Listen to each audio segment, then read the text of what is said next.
Good afternoon. This is a special coverage of the coronavirus crisis using the combined forces of News 5 and Signal TV's 1 News, Radyo 5 and 1PH. U.S. crude plunges to the negative territory for the first time in history on Monday. With unwanted oil piling up in the market, the WTI plummeted to almost negative $40 a barrel yesterday before it recovered today. But what does this mean? Business World Live's Danny Laurel explains. Let's watch this.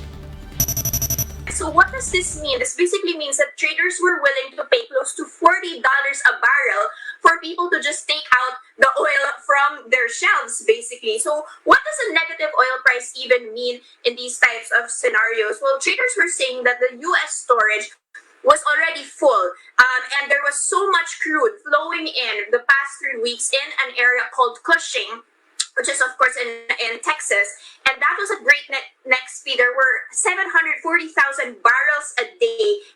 And they were taking in more oil than a size of a European nation like Belgium actually consumes. These were contracts that were expiring on May. And as we know, most of the world is now, in a lockdown or in some sort of quarantine. So there's not a lot of business going on. And a lot of the orders were not taken out of the inventory pile. But actually, elsewhere, the markets did proceed, as they say, normally. So you could actually see the contracts for June. So more optimistic going forward after May. You actually saw some trading at $25 a barrel, for example, and the June delivery for the WTI was around $21 a barrel. So not necessarily as dramatic, but just to highlight the fact that oil slid to close to negative $40 per barrel in yesterday's trading, with not a single bid happening, which traders had called very ridiculous.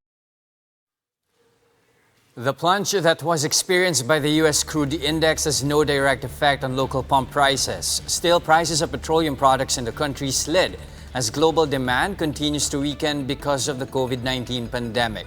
Nasa Quezon City si Shaila Francisco para sa iba pang detalye. Shaila.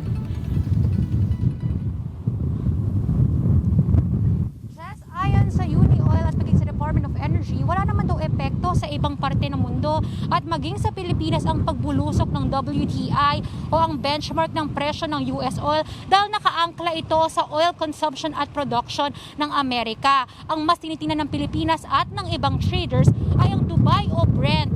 Sa ngayon kasi naglalaro sa $25 a barrel ang Brent. Pero dahil na rin sa pagpagsak ng oil demand dahil sa coronavirus, bumabagsak din ang presyo nito sa world market. Nasa 1 peso at 15 centavos ang ibinaba ng kada litro ng diesel, habang 55 centavos naman sa gasolina at 60 centavos sa kerosene.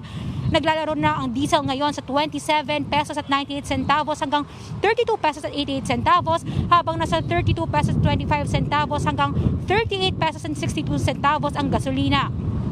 Malaking bagay raw ito para sa food delivery rider para mas maraming matake home na kita lalo't in demand ang delivery.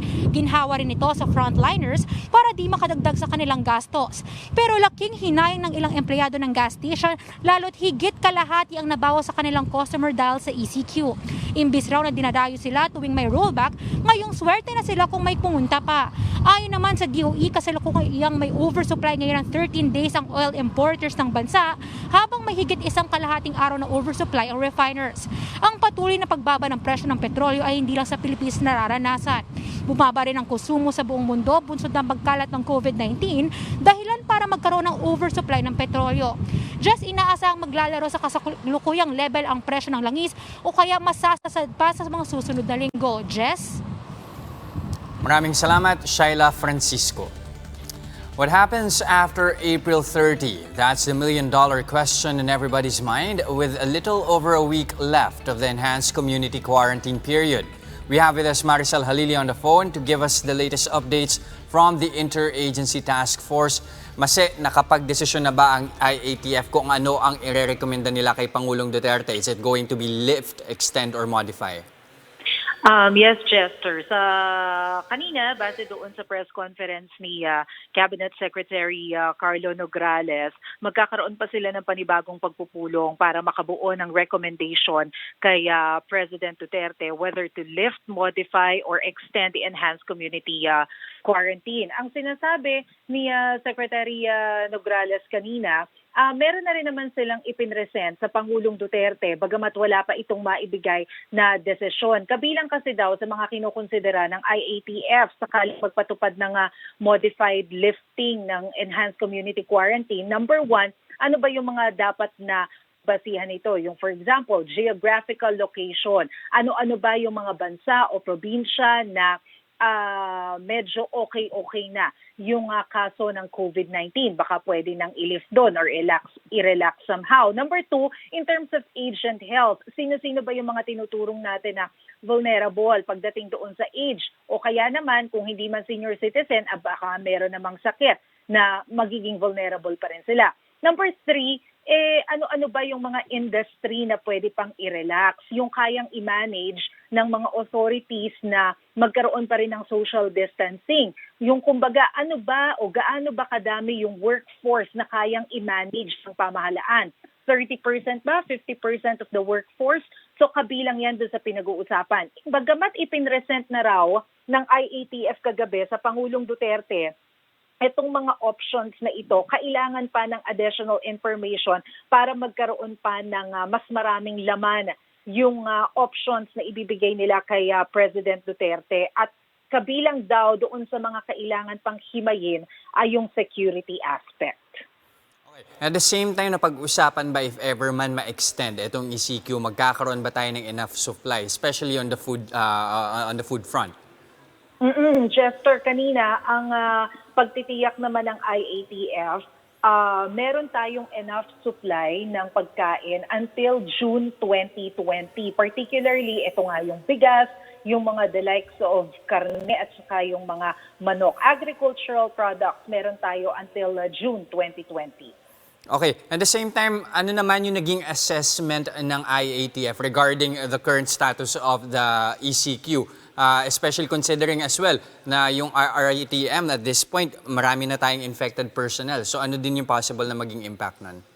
Tama. Ang sinasabi ng IATF, Jester, yung una na mga figures na lumabas, kapag ka ibinase yung dami ng individuals na na-test, nasa 17 to 18% doon yung lumalabas na nag-positive. Pero yung presentation sa kanila kahapon, medyo mas maganda yung figures na ibinigay dahil lumalabas nasa 13% lang nung kabuuang bilang ng mga individuals na na-test natin yung nagpa-positive. So kumbaga yung ratio and proportion medyo bumababa at gumaganda yung numero habang nag-e-expand din daw yung dami ng ating mga testing facilities. Okay. Mase, also you have the IATF approving resolution number 26. Ano yung salient points noong resolution na yan? Oo, Jester, ang pinaka-importante dito sa resolution na to, yung sinasabi na lahat ng mga OFWs, whether land-based or sea-based, kailangan nilang sumailalim sa 14-day quarantine. And after the 14-day quarantine, subject din sila sa pagkakaroon ng rapid test. Ngayon, yung mga Pinoy na sakay naman ng mga cruise ship, yung mga sea-based Filipino workers natin, kahit na nabigyan na sila noong clearance from the Bureau of Quarantine dahil nabuo na nila yung 14-day quarantine nila from the point of origin nila, kailangan pa rin nilang sumailalim sa rapid test. And then at the same time, you also heard from a presidential spokesman, Harry Roque, earlier. Did he provide any details regarding post-April 30 scenarios? Yes, ang sinabi kanina ni Secretary Roque kahapon nakipagpulong ang Pangulong Duterte doon sa mga experts, kabilang na yung mga former health secretaries and mga representatives from UP. Ang kalamitan daw na ibinigay na rekomendasyon nitong mga eksperto na to kay Pangulong Duterte ay yung mga commonalities. Number one, wala daw nagrekomenda ni isa sa kanila ng total lockdown.